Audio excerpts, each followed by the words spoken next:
بسم اللہ الرحمن الرحیم۔ حضرت سعد بن ابی وقاص رضی اللہ عنہ سے روایت ہے کہ حضور نبی کریم صلی اللہ علیہ وآلہ وسلم نے ارشاد فرمایا،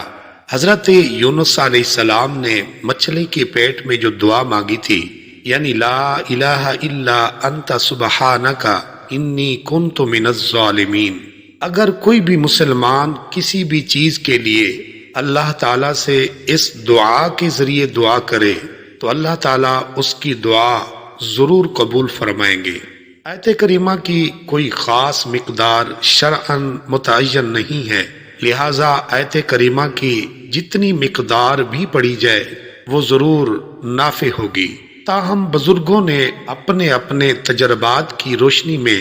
الگ الگ حاجات کے لیے الگ الگ تعدادیں بیان کی ہیں۔ بعض نے ایک مجلس میں 111 مرتبہ،